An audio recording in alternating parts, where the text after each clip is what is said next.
Good morning, students. So let's start the last topic of module 2, that is permeability of soil. And this topic covers permeability of soil, that is Darcy's law, factors affecting permeability, constant head and falling head permeability test, average permeability of stratified deposit, and numerical problems. So first we can discuss about the definition of permeability.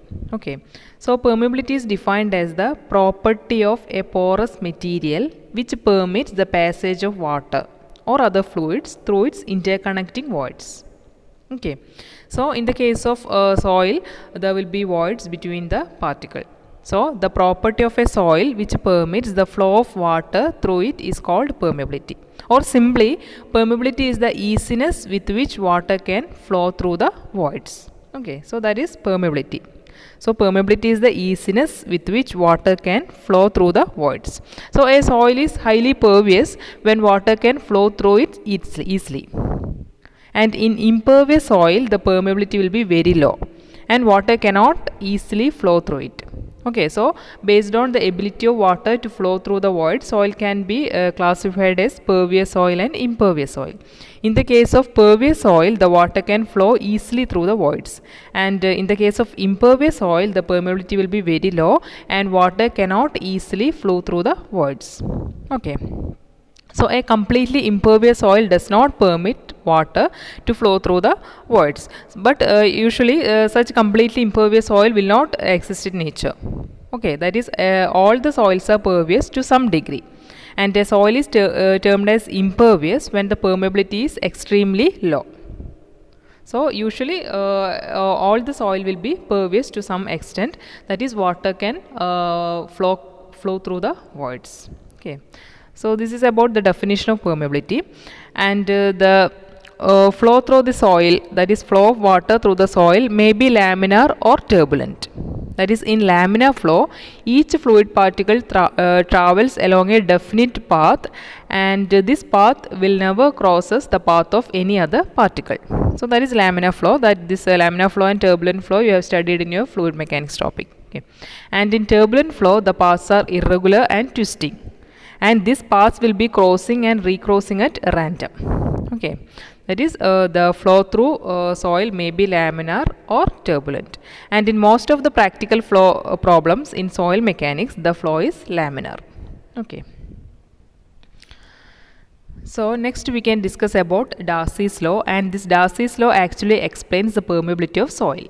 Okay, that is the flow of free water through soil is explained by Darcy, and in 1856 Darcy demonstrated experimentally that for laminar flow conditions in homogeneous soil, the velocity of flow, or V, or discharge per unit time, is proportional to hydraulic gradient. That is, according to Darcy, velocity of flow is proportional to hydraulic gradient. That is, V is proportional to I.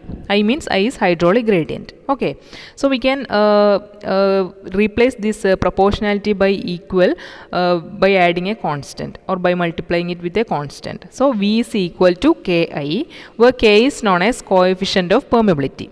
Okay, so this is Darcy's law. That is, velocity of flow V is equal to coefficient of permeability into hydraulic gradient. Okay, then you know that velocity is equal to discharge by area. So we can write discharge Q is equal to V into A. So V is equal to K into I. So Q is equal to K into I, that is V into A. That is, discharge is equal to KIA, where K is coefficient of permeability, I hydraulic gradient, A is the total cross-sectional area of the soil mass perpendicular to the direction of flow.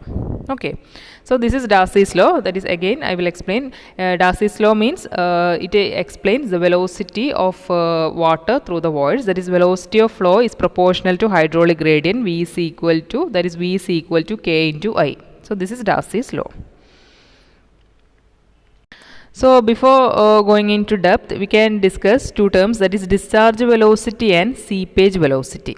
Okay, so discharge velocity means the velocity of flow with respect to total cross-sectional area is called discharge velocity. That is, total cross-sectional area will be composed of area of solid and area of voids.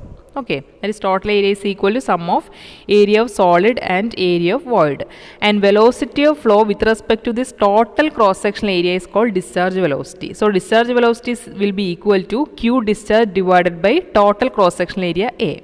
Okay, so that is discharge velocity.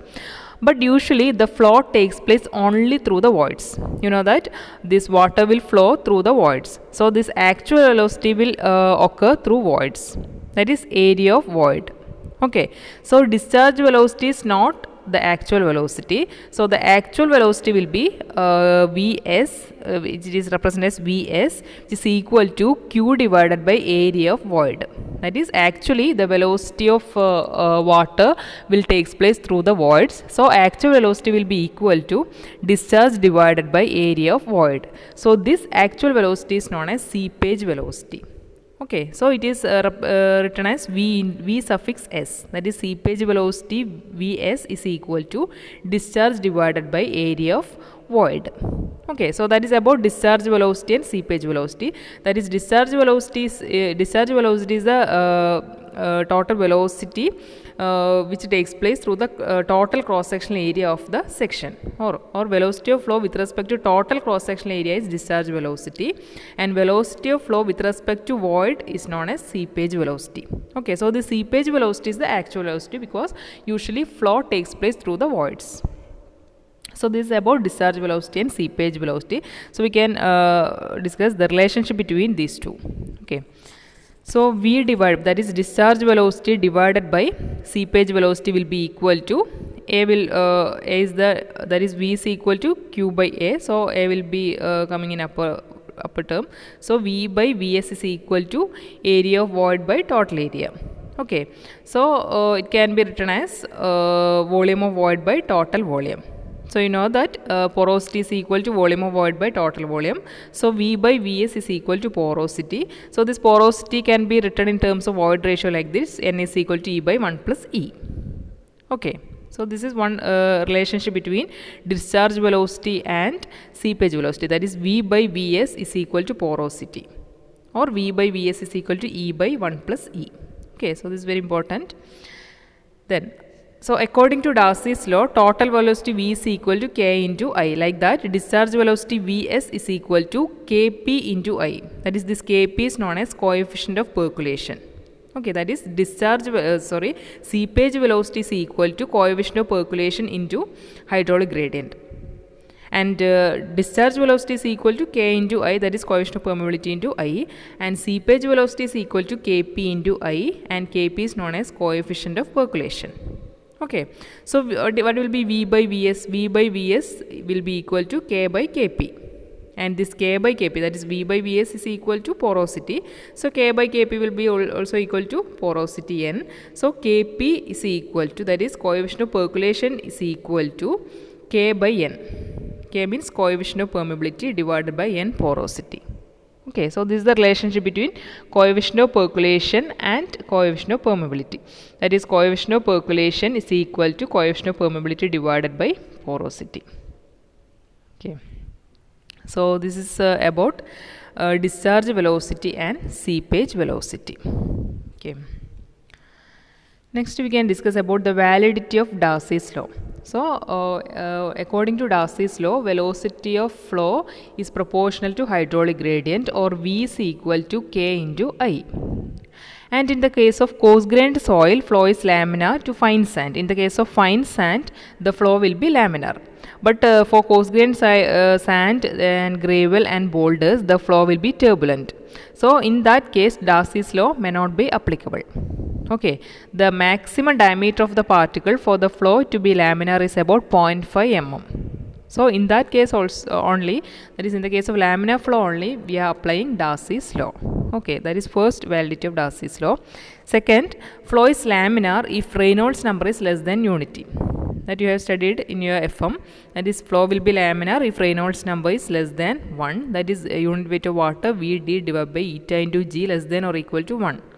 Eta means it is viscosity, this is viscosity, D average particle diameter, and V is the velocity. Okay, so if Reynolds number is less than unity, the flow will be laminar. In the case of laminar flow, we can apply Darcy's law. Okay, then last case, in extremely fine grained soil, that is like colloidal clay, the interstices will be very small, that is voids will be very small, and the velocity will be very small. So in such cases, in such soil, Darcy's law is not valid. That is, for extremely fine grained soil like colloidal clay, we cannot apply Darcy's law. So this is the validity of Darcy's law. That is, Darcy's law is applicable for laminar flow, and laminar flow occurs if the Reynolds number is less than or equal to unity, and also maximum diameter of the particle flow for the flow to be laminar is about 0.5 mm. And also in the case of fine grained soil like colloidal clay, the velocity will be very small. So in that case also we cannot apply Darcy's law. Okay. Next we can discuss the importance of permeability. That is, there are some applications which illustrate the importance of permeability in geotechnical design. That is, permeability influences the rate of settlement of a saturated soil under load. Okay, that is, according to this permeability or permeability of the soil, that is whether it is pervious, impervious, etc., the rate of settlement will be varying. Okay, so this settlement or consolidation you will be studying in coming module. So permeability influences the rate of settlement of a saturated soil under load, and the design of earth dam is very much based upon permeability of the soil. Okay, in the case of dam design, we are using permeability of the soil. And next application, the stability of slopes and retaining structures can be greatly affected by permeability of the soil involved. Okay, and last one, filters made of soils. That is, filters made of soils are designed based upon the permeability. Okay, so these are some area where we are using permeability. So this permeability is very important engineering property of soil. So this is about the introduction. In the next class we can discuss about coefficient of permeability and the experiments to find coefficient of permeability. Thank you.